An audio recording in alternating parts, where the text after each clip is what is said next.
Hello everyone, I'm Isaac and welcome back to my channel.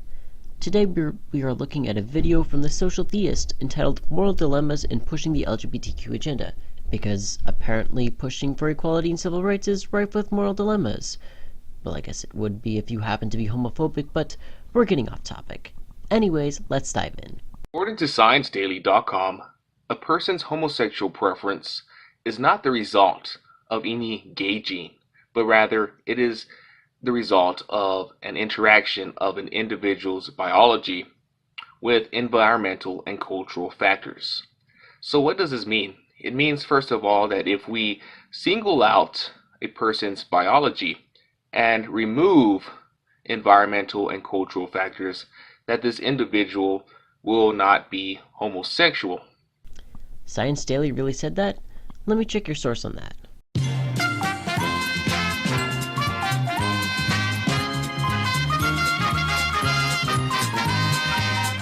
Well, that's a nuisance. Fortunately, however, another YouTuber by the name of Godless Cranium did find what was likely your source in the video, which is an article entitled Homosexual Behavior Largely Shaped by Genetics and Random Environmental Factors. So how does this source support his argument? Well, it doesn't. For starters, although you are technically correct in that the study proves definitively that there is no one gay gene that can explain someone's sexual orientation, you are very clearly implying that no genetic factors contribute to someone's sexual orientation, which is blatantly false. Furthermore, the fact that you coupled environment with culture suggests that in the environment you are talking about is either the social attitudes, family, or parenting of someone's childhood, preteen, or teenage years. However, that is also false, as the study was speaking of environmental factors in utero, i.e. during pregnancy, and clarifies that by environment, the study did not refer to social attitudes, family, or parenting, and nowhere was culture mentioned in the entire study. So, the source that is meant to support your very first assertion actually does the exact opposite. Quite honestly, in my short time on this channel, I've never seen someone make an assertion only for it to explode in their face so spectacularly, which makes me wonder, did you intentionally not cite the study because you knew it refuted your original claim? So in effect, it is these environmental and cultural factors and their interaction upon a person's biology that causes them to perceive their preference of homosexuality. Okay, first up, I have no idea what you mean by perceive their preference. That doesn't make any sense. I don't perceive my preference for Brendan Urie's incredible vocal talents, I just have them. Second, as discussed before, the environment we were talking about is within the uteral walls, so unless you're willing to experiment on pregnant women, I suggest abandoning any attempt to fix the environment. In essence, homosexuality is a cultural, environmental, and learned behavior, much like the behaviors associated with transgenderism. I would correct you for using the term transgenderism, as it is an improper term that describes the individuals who are transgender as people who are displaying a certain behavior rather than an identity, but you couldn't even pronounce it correctly. Furthermore, I also noticed that you couldn't be bothered to provide a source for that claim, so I decided that I would do so for you, only they have a bit of a different conclusion to the one you presented. For example, in the American culture, the color blue is often associated with boys, and the color pink is associated with girls. We also have the concept that boys play with cars and girls play with dolls. Now, all of this is based on cultural relativism. For example, in another culture or in another country, playing with dolls may be associated with boy behavior, and the color pink may be associated with boy behavior. Well, for once you actually got something right. We kind of just gender a lot of behaviors and preferences for no particular reason and shame people who don't behave or have preferences that fall into those boxes. Therefore, we should just stop gendering those things and let people prefer and do what they want. Right? So these are all abstract concepts invented by man, which hold no substance in reality. So these are all man-made abstract concepts and traditions invented only to distinguish a male from a female and their cultural given roles. The reason and basis for our societal given roles is based on differences between a man and a woman in their biological capabilities and functions. For those of you who couldn't find the point of his statements in all the rambling, he basically said that men and women are different, so thus society gives them different behaviors to follow to fit certain roles. But that begs the question, Is that even a good thing? Shouldn't we just give people the autonomy to choose instead of assigning them things to do and like and steer them towards different paths because penis and vagina? According to most academia, in the fields of criminology and psychology, with all things equal, a female is more likely to express an empathetic nature, a caring nature, while men, with their physique being much stronger, tend to express more aggressiveness. That's not to say that women can't be aggressive or that men cannot be caring, but that there are evolutionary biological differences between a man and a woman, which were the result of supposedly millions of years of evolution. Supposedly, huh? Quite ironic that you cite biology as your reason for gender differences, being that the entire field of biology doesn't work without it. As a theist, I believe that these roles were established by God, both in our DNA and in our culture. Hang on, earlier you said gender differences were arbitrary, and now you're saying they're divinely ordained? Make up your fucking mind. Now, perhaps not all of the societal roles given to us by our society are the result of our biological functions, but that goes beyond the point. The point is that there have been established differences between male and female behavior which correlate with their biology. While homosexuality is said to be the result of environmental and cultural factors, we can see that a woman's behavior is actually the opposite of that and the result of their actual biology. So based on those biological differences, the role of a male and female are established.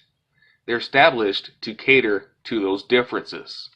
First off, I have to point out that homosexuality is in fact an innate state, as there have been plenty of studies that show that gay people are in fact born that way, including the one you cited. Second, the science actually very much disagrees with you, as although there are gender differences amongst men and women are far more similar than you think. For example, according to a Science Daily article from 2015, quote, averaged across many people, sex differences in brain structures do exist, but an individual brain is likely to be just that, individual with a mix of features, end quote. Furthermore, a new study, which was discussed in an article in Science magazine, which is currently the largest brain imaging study of men and women, found, quote, overall more similarities than differences, end quote. The report also pointed out that, quote, though popular culture is replete with supposed examples of intellectual and behavioral differences between the sexes, only a few, like heightened physical aggression in men, have been born out of scientific research, end quote. In other words, the science actually isn't on your side on this. Again. Generally speaking, women, for example, have evolved to be more nurturing and caring because they're the children bearers.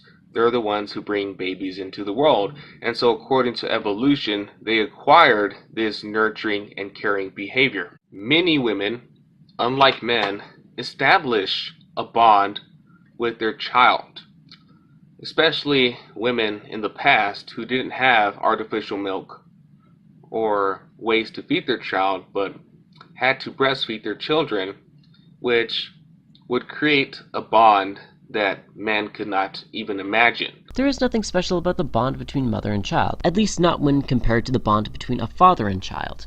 The chemical that creates the bond between mother and child, oxytocin, is found in both men and women and builds up to the same level in men as it does women, and though women do so slightly faster, the end result is the same.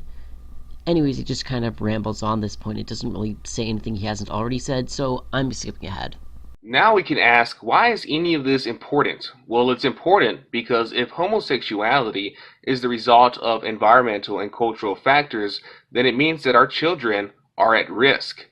Oh great, so you're going to use children as human bludgeons to bash the gays with. Some of which are young adolescents and preteens that are still dependent on their parents, mind you. How noble of you. And this is true especially today when homosexuality is being catered to, when the media is exposing our children to the idea that homosexuality is okay? Well, that's because it is okay. There's nothing morally wrong with being gay or trans, and no, the media is not trying to turn your kids gay. They are trying to promote tolerance and acceptance amongst the general population so that gay people can feel loved and accepted by their friends and family, rather than being shunned and disowned for who they are. Thanks to the LGBTQ huge political lobby, we are constantly bombarded with homosexual propaganda and the over-sexualization of sex and children. There's nothing inherently explicit about a gay couple, any more than a straight couple is. If you see a gay couple in children's media and think explicit thoughts, that is no one's fault but your own. Well, yours and Tumblr's, but it is not in any way the fault of the couple for existing. Anyway, after that he kind of just makes his completely arbitrary point on how parents need to protect their children from porn and kind of just restates this point, so I'm skipping over that. Okay, so what do we need to do as Christians? We need to address the issue, and the issue is homosexuality itself. But why? All you've done here is assert that homosexuality is not innate by completely butchering the conclusion of a single study, and assert without evidence that all gender differences are innate. You haven't given any reason why loving and accepting gay people for who they are is detrimental to society. So you might ask, Jacob, why is it wrong for your child to be homosexual in the first place? Oh great, I'm actually going to get an answer. First of all, it's a sign of the weak. So if you're a homosexual, then in evolutionary terms, in the terms of Darwin's theory of evolution, you are considered weak because you may or may not, but you have a less likelihood to procreate. And I, as an individual, want my children to procreate. I would want my brother's children to pass on our lineage, our DNA. And homosexuals are less likely to have children. And that is probably the worst objection to homosexuality that I have ever heard. Firstly, not passing your genes on is not weak, even in biological terms.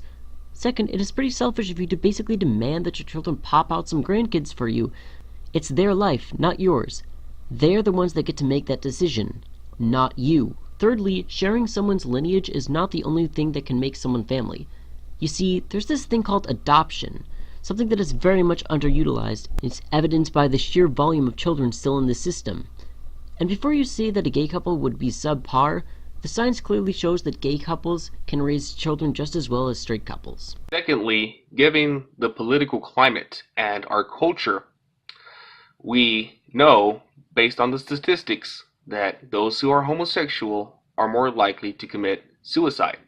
So if our children ever decide to become homosexual, based on cultural and environmental influences, then they're at a higher risk of committing suicide. Firstly, just because something is influenced by an individual's environment doesn't make it that person's choice. You speak English because you were taught it basically from birth.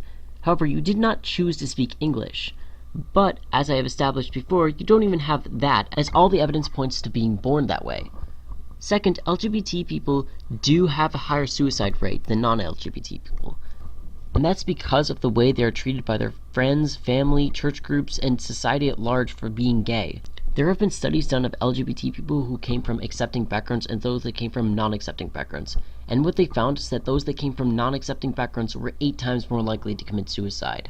Now, I don't care what ideals you have for the future of homosexual behavior or attitudes and its relation to cultural acceptance. The fact is that in today's era, if you're homosexual, you're at a higher risk of committing suicide. Now, it may not be based on cultural judgment. It could be based on other mental illnesses. But the fact is that you simply ignoring it and pretending it to be the result of, cultural acceptance doesn't in any way affect the fact that suicide is higher amongst homosexuals. We are not ignoring the suicide rates. We are actively addressing it. And yes, suicide in the LGBT community is many times caused by underlying mental illnesses like anxiety and depression, which is caused by your fucking homophobia. Lastly, and most importantly, I believe that it's wrong because it goes against God's will and plan for our life.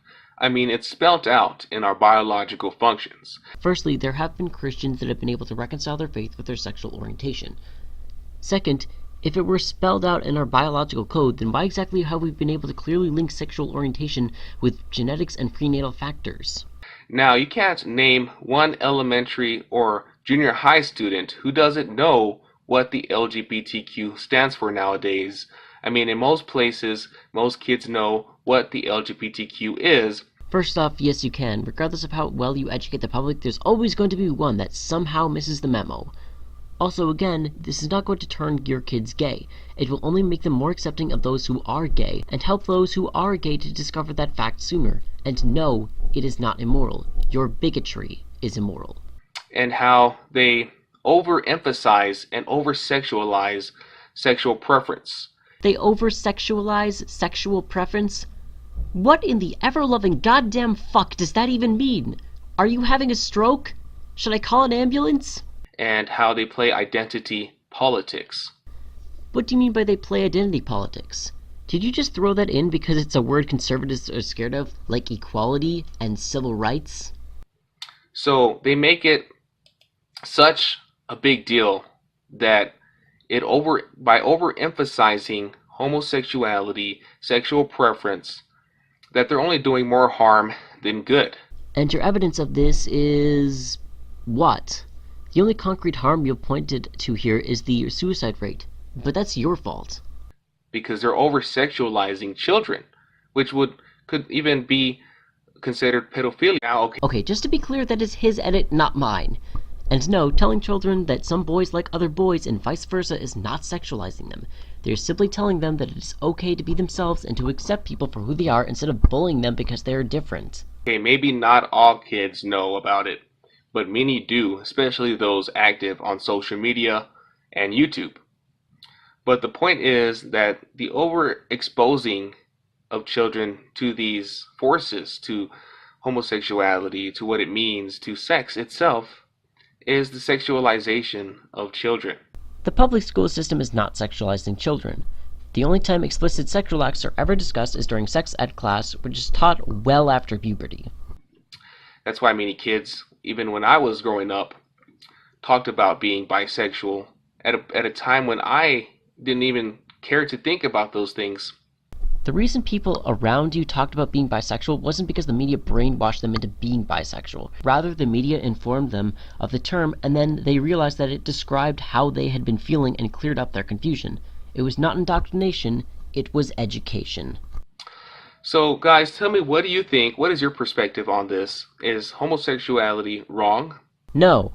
I believe I made a case to say that it is wrong, and that we shouldn't expose our children to this, but rather we should address it more maturely, not based on emotions, but based on the fact that it is doing more harm than good, and that we should address it as we did previously as a mental illness. Well, that came out of nowhere. But in all honesty, I can't say I'm surprised. In any case, homosexuality is not a mental disorder, and it was added to the DSM based on no scientific evidence, and it was repealed due to growing scientific literature that clearly showed homosexuality was not in any way linked to mental disturbances or dysfunction. Anyways, that's the end of his video, and to be honest, after watching the whole thing, I don't really think he knows what he's doing. From the awkward phrases to the single study that he didn't cite properly, it's quite clear that he was working backwards from his conclusion, but didn't really seem to know how. I honestly hope that he sees this video and does some actual research into the topic, instead of just starting with the conclusion that gay people are mentally ill. Maybe then he would actually question his own homophobia and actually change his mind. But anyways, that's enough for this video. If you enjoyed this video, be sure to give it a like, and subscribe for more content. And I'll see you guys next time.